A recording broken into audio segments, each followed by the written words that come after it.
Good morning students.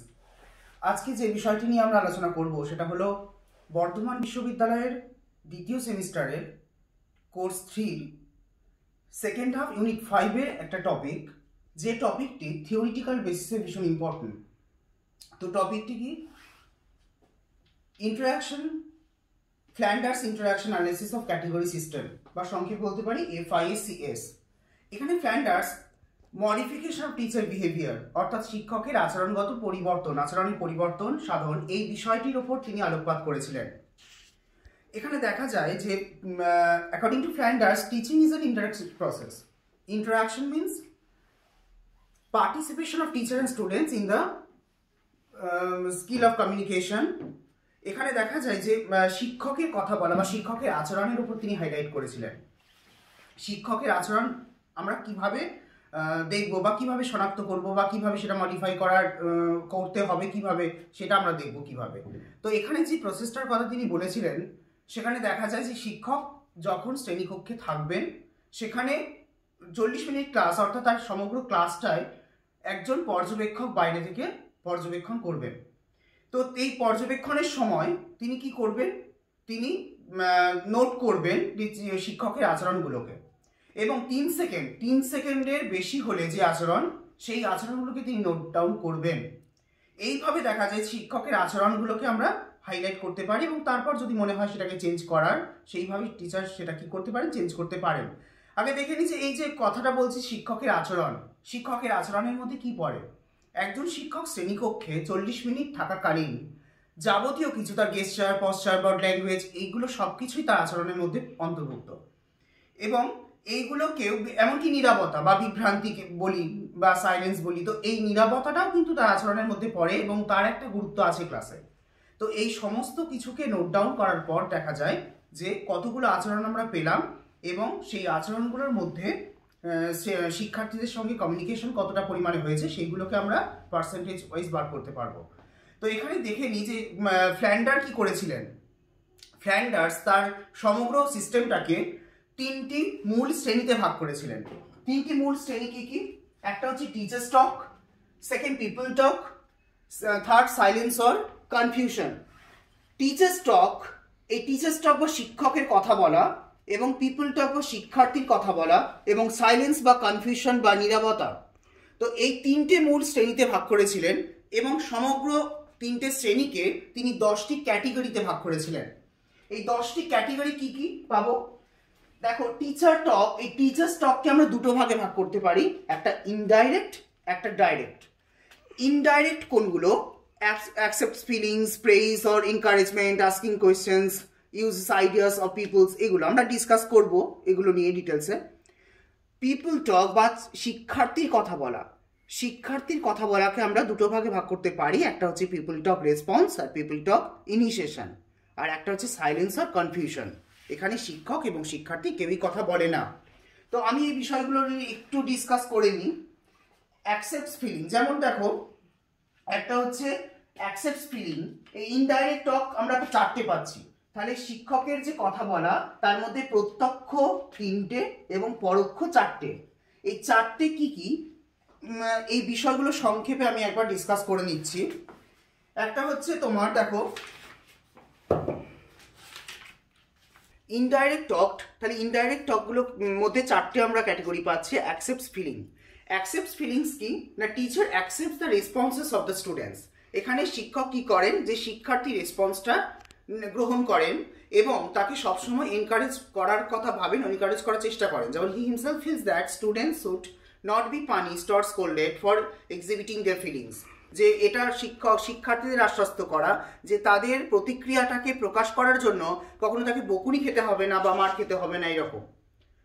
Or negative feeling, যদি negative কোনো ফিলিংসে প্রকাশ করতে চায়, তার জন্য যে তার ভয়টা যেন না থাকে যে শিক্ষক হয়তো বকবেন, এই জায়গাটা। নেক্সট আসবো প্রেইজ অর এনকারেজমেন্ট। এখানে দেখবো যে teacher should give positive reinforcement, praise or encouragement, always teacher should encourage the students. Teacher should praise or encourage students. Teacher should respond to his students by saying good or better or excellent, etc. Next আসবো কি, asking questions. এখানে people's ideas are accepted by the teachers. এখানে শিক্ষার্থীরা তাদের প্রশ্ন করতে পারে, তাদের যেগুলো জানার বিষয় আছে সেইগুলো শিক্ষকের কাছে জানতে পারে তারা। And when students suggest something, then the teachers may repeat that in the when the teachers during or after completion of his lesson asks the students few questions and accepts proper answers, his behavior including these categories, and uses ideas of people's, and people's ideas are accepted by the teachers. যে কোনো ধারণা বা নতুন কোনো ভাবনা চিন্তা সেইগুলো শিক্ষার্থীরা শিক্ষককে জানাতে পারেন এবং শিক্ষক সেগুলো গ্রহণ করবেন। নেক্সট আসবো ডাইরেক্ট টক। ডাইরেক্ট টকের মধ্যে পাচ্ছি আমরা তিনটে category: lecture, giving directions and criticising or justifying authority. এখানে লেকচার মানে বুঝতে পারছি যে ডাইরেক্ট টক মানে শিক্ষক ডাইরেক্টলি স্টুডেন্টসদের সঙ্গে ইন্টারাক্ট করছেন, তাই এইখানে কিন্তু সরাসরি শিক্ষক যেগুলো ক্লাসরুমে পড়াবেন বা ডিসকাস করবেন বিষয়গুলো সেইগুলো এর মধ্যে পড়ে। আর লেকচার মানে কি, কোনো বিষয় শিক্ষক বোঝাবেন শিক্ষার্থীদের। নেক্সট গিভিং ডিরেকশনস, যে সেই বিষয়টি কিভাবে তারা বুঝতে পারবে, কিভাবে তাদের কাছে ইজি মনে হবে সেই রকমভাবে শিক্ষক কী করবে, নির্দেশ দেবেন। And criticising or justifying authority, এখানে যে শিক্ষক কী করতে পারেন যে কোনো জায়গায় তাদের শিক্ষার্থীরা তাদের বিষয়গুলোকে যেখানে বুঝতে পারছে না বলতে পারে এবং প্রশ্ন করতে পারে এবং শিক্ষক সেগুলো সলিউশন করতে পারেন। তাহলে এইভাবে আমরা পাচ্ছি ইনডাইরেক্ট টক, যেখানে শিক্ষকেরই আচরণ কিন্তু ডাইরেক্ট হচ্ছে না, ইনডাইরেক্ট হচ্ছে। আর এখানে ডাইরেক্ট হচ্ছে, শিক্ষক ডিরেক্টলি স্টুডেন্টসদের সঙ্গে ইন্টারাক্ট করছেন। নেক্সট আসবো পিপল টক। এখানে people talk response, people talk initiation. People talk response means it includes the students talk in response to teachers talk. Teachers talk তাহলে শিক্ষকের কথা বলার প্রতিক্রিয়া হিসেবে শিক্ষার্থী কোনো কথা বলবে, অর্থাৎ শিক্ষক যদি প্রশ্ন করেন শিক্ষার্থীরা উত্তর দেবে, এটা হচ্ছে পিপল টক রেসপন্স। আর পিপল টক ইনিশিয়েশন, এখানে কিন্তু শিক্ষার্থীরা নিজে থেকে কোনো প্রশ্ন বলতে পারে বা কোনো বিষয় তাদের যেগুলো মনে হচ্ছে সেগুলো শিক্ষকের কাছে জানতে পারে। তাহলে এটা হচ্ছে পিপল টক ইনিশিয়েশন, যেটা নিজে থেকেই করে। আর এটা হচ্ছে অনলি রেসপন্স করে, রিয়াক্ট করে, সেটা হচ্ছে তোমার পিপল টক রেসপন্স। তাহলে পিপল টক ক্যাটেগরিতে আমরা দুটো পাচ্ছি, people talk response and people talk initiation. তাহলে এখানে 1 2 3 4 5 6 7 8 9, তাহলে 9টা পেলাম। আমাদের টোটাল ক্যাটেগরিজ ছিল 10টা। তাহলে এখানে আছে সাইলেন্স অর কনফিউশন, এটা একটাই ক্যাটেগরি। নাম্বার 10, নাইদার টিচার টক নর পিপল টক, এখানে শিক্ষক কথা বলে না এবং শিক্ষার্থীও কথা বলে না। এই প্রসঙ্গে একটা বলে রাখি যে এই বিষয় এই যে সাইলেন্স অর কনফিউশন যে ক্যাটেগরিটা, এটা কিন্তু খুব বেশি হবে না, যে খুব অল্প সময়ের মধ্যে হলে তবেই ক্যাটেগরির মধ্যে পড়বে। তাহলে এইখানে আমরা পেলাম 10টা ক্যাটেগরিজ। এই 10টা ক্যাটেগরিজ টিচার্স টক, পিপল টক এবং সাইলেন্স টকের মধ্যে পড়ছে। তিনটে মূল শ্রেণীর মধ্যে আমরা 10টা ক্যাটেগরিতে ভাগ করেছি। আচ্ছা, এখানে ফ্ল্যান্ডার কি করেছিলেন, একটা ম্যাট্রিক্সের সাহায্যে পুরো বিষয়টাকে তুলে ধরেছিলেন। এবং এই প্রসঙ্গে বলি, তোমাদেরও একটা ম্যাট্রিক্স করতে হবে। সেখানে কিভাবে করবে ম্যাট্রিক্সটা সেটা আমি এখানে ক্লিয়ার করব। তোমাদেরও 10 নম্বরে যদি কোশ্চেনটা আসে তাহলে কিন্তু একটা ম্যাট্রিক্স দেখিয়ে দিতে হবে পরীক্ষায়। এখানে ডেটাটা তোমাদের মতো করে দিতে পারবে, কি ডেটা সেটা দেখিয়ে দিচ্ছি। দেখো, আমি এখানে যে বললাম এই ক্যাটেগরির মধ্যে 10টার মধ্যে কি করছেন, যিনি অবজারভার, প্রথমে যে বললাম যে একজন অবজারভার বাইরে থেকে একজন শিক্ষক এই ক্লাসটা অবজার্ভ করছেন, তাহলে তিনি কি করছেন, এই 10টা ক্যাটেগরির মধ্যে তিনি মার্ক করছেন 1 2 3 4 5 6 7 8 9 10। এই 10টা ক্যাটেগরির মধ্যে কতবার করে রিপিট হচ্ছে এইগুলোকে একটা ডেটা, মানে এইগুলো টোটাল একটা ডেটা পাচ্ছি, র ডেটা পাচ্ছি, সেইগুলোকে আমরা কি করছি, ট্যাবুলেশন ফর্মে গিয়ে আমরা একটা ম্যাট্রিক্সের সাহায্য নিচ্ছি। তো এখানে দেখো, সাপোজ আমি একটা ডেটা দিচ্ছি 5 3 2 10 1 9 8 7 6 4। সাপোজ এইখানে বলি এই ডেটাটাই কিন্তু ফিক্সড নয়, এটা জাস্ট ফর অ্যান এক্সাম্পল। তোমরা কিন্তু তোমাদের মতো করে ডেটা ম্যানিপুলেট করতে পারো, তাই এখানে বিষয়টা বুঝতে হবে তোমাদের, মুখস্থ নয়। এইখানে মুখস্থ করে এই ডেটাটাকে নামানো নয়, জাস্ট বুঝে নাও। এখানে দেখো 5 3 2 10 1 9 8 7 6 4, এটা আমরা একটা রেকর্ডেড নাম্বার পেয়েছি বা র ডেটা পেয়েছি। জাস্ট এটাকে আমরা কি করলাম, ফার্স্ট টেবিলটা দেখো, এই টেবিলটা ফলো করো, মূল শ্রেণী জোড়া গঠনের জন্য শ্রেণী জোড়া গঠন। তাহলে এখানে পাচ্ছি আমরা মূল শ্রেণী বা রেকর্ডেড নাম্বারগুলো পেলাম। জাস্ট এই নাম্বারগুলো আমি এখানে তুলে ধরলাম, রেকর্ডেড নাম্বারগুলো। নেক্সট কি করলাম, জোড়া গঠন করলাম, ঠিক আছে, পেয়ার করলাম, পেয়ার ক্রিয়েট করলাম। নেক্সট কি করলাম, শ্রেণী জোড়া গঠন করলাম। এই জোড়াগুলোকে নিয়ে আমরা কি করলাম, কতগুলো শ্রেণী হচ্ছে দেখে নিলাম। তাহলে এই টোটাল ফার্স্ট টেবিলটা হলো এই কাজটা। তাহলে কি করলাম, ফার্স্ট রেকর্ডেড নাম্বার নিলাম। এবার আমি জোড়া গঠন কি করে করব দেখো। First recorded number 5 3 2 10 1 9 8 7 6 4। এই প্রসঙ্গে একটা কথা খুব ভালো করে মনে রাখো, ফার্স্টে দেখো আমি 10 লিখেছি এবং লাস্টে 10 লিখেছি, কিন্তু রেকর্ডেড নাম্বারে কোথাও ফার্স্ট এবং লাস্টে 10 ছিল না। এইখানে ফ্ল্যান্ডার কি করে বলেছিলেন যে প্রথমে যদি কোনো রেকর্ডেড নাম্বারে যদি 10 দিয়ে শুরু না হয় বা শেষ না হয়, তাহলে কিন্তু 10টা অ্যাড করে দিতে হবে। এবার প্রশ্ন, কেন 10 অ্যাড করব? 10 নম্বর এটা কি ছিল, ক্যাটেগরিটা ছিল সাইলেন্স অর কনফিউশনের মধ্যে। তাহলে 10 নম্বর ক্যাটেগরিটা হচ্ছে সাইলেন্স অর কনফিউশন। দেখো একটা জিনিস, যে আমরা যখন ক্লাসে ঢুকি বা কোনো শিক্ষক যখন ক্লাসে ঢোকেন, তো তারপরেই কিন্তু ডিরেক্টলি বিষয়ের মধ্যে যান না। ফার্স্ট একটা পজ থাকে এবং শেষে কি হয়, একদম ডিরেক্টলি বিষয়টা শেষ করেই ক্লাস থেকে বেরোন না। 1 মিনিট বা কয়েক মিনিটের মধ্যে কয়েক সেকেন্ড হলেও একটা পজ থাকে, অথবা তোমার বিষয়টা তোমাদের বোঝার জন্য কিছু টাইম দেওয়া থাকে। তার জন্য প্রথম এবং শেষে সাইলেন্স আর কনফিউশনের জন্য 10টা অ্যাড করলাম, এবং তোমাদেরকেও যে কোনো রেকর্ডেড নাম্বারের ফার্স্টে এবং লাস্টে 10 নাম্বারটা অ্যাড করতে হবে। এবার দেখো, তাহলে 10টা পেলাম, আর পেয়েছিলাম ফার্স্টে কত ছিল, 5। তাহলে 10 আর 5 দিয়ে একটা জোড়া গঠন করলাম, 3 2 জোড়া গঠন হলো। তাহলে দেখো একটার সঙ্গে একটা কিন্তু লিঙ্কড, 5 3 2, এইটার সঙ্গে এটা লিঙ্ক, 10 5 5 3 3 2 2 10 10 1 1 9 9 8, এইভাবে লিঙ্ক করে করে আমি জোড়াটা গঠন করলাম। ভালো করে ফলো করো। নেক্সট আমি কি করছি, শ্রেণী জোড়া গঠন। তাহলে 10 5টা প্রথম, 5 3টা দ্বিতীয়, নেক্সট হলো 3 2টা তৃতীয়, 2 10টা চতুর্থ। এইভাবে আমি পাচ্ছি কি, একাদশ বা 11টা শ্রেণী জোড়া পাচ্ছি। নেক্সট আমি আসবো ম্যাট্রিক্স টেবিলে। এবার দেখো এই যে জোড়া গঠন পাচ্ছি, এইখানে মনে রাখবে ফার্স্টে আমি 10টা রো অ্যান্ড 10টা কলাম। তাহলে 10টা রো এবং 10টা কলাম আমি এখানে পাচ্ছি, এটা ফিক্সড। এটা প্রত্যেককে 10টা রো এবং 10টা কলামই করতে হবে। তো এরপর কি করব, আমি এটাকে ট্যালি মার্ক বসাবো। তাহলে ফার্স্ট জোড়া গঠন কি ছিল, 10 আর 5।